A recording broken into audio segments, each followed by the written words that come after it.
13 minutes now before 9 o'clock. Kate Shaner is here with the Carolina Raptor Center, which is one of my absolute favorite organizations around. You all do so incredible work, and it's a wonderful, wonderful place to visit. And Kate, you have someone with you here today that we're going to talk about, because when I think about vultures, I typically think about those old Western movies and the vultures waiting for the people to die or something out there and stuff like that. But then I think also about what I see alongside the roadways sometimes. Absolutely, and that's what they're known for. Yes. You know, they are scavengers, so they eat dead meat. They eat carrion. Yes. But that is one of the reasons that they are very important for us.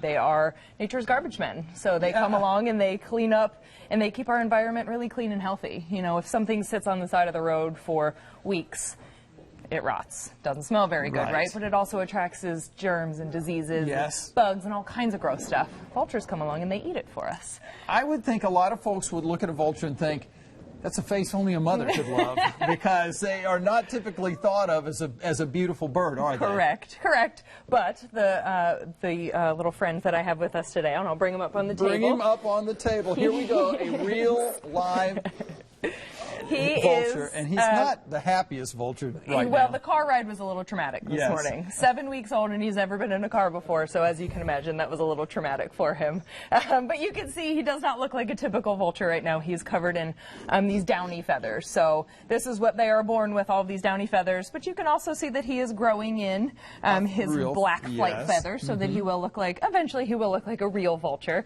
But he does have the typical vulture head, so these guys are outfitted very appropriately for shoving their heads in rotting carcasses. So when you have that, you don't particularly want a lot of feathers on your head, because that collects things. Exactly.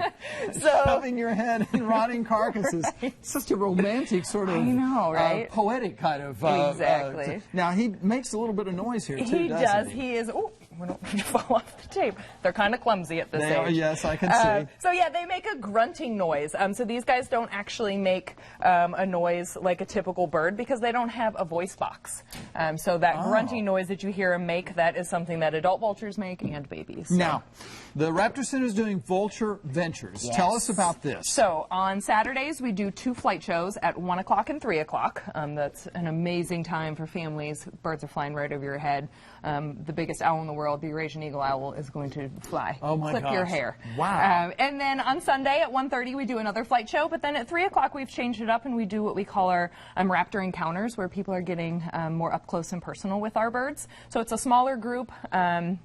And so we do a couple different ones. We do our Eagle Encounter, which was our most popular last year. You get to meet some of our residents. You get to go into the aviary and meet the ever-famous Derek and Savannah, who have had eggs and were foster parents this year. So you get to see them and kind of see them in their natural element. And then we also do one called Vulture Venture, where you will get to meet this little guy. Oh, he left you a present. Thank you very much.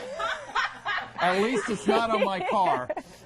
Birds do it all the time. They do, yes. So you'll get to meet this little guy until he leaves, so he's not staying with us to be one of our permanent residents. He's actually going to another zoo because we have 4 of our own black vultures that we can't accept anymore right now, but he is going to a wonderful place, and he's going to actually be in their flight show. So you'll get to meet him until he leaves, and then you get to take a walk with our king vulture, Bishi, and you get to watch our other black vulture, Bonsai, practice his flight portion of the show. Kate, I wish we had more time, because this is wonderful.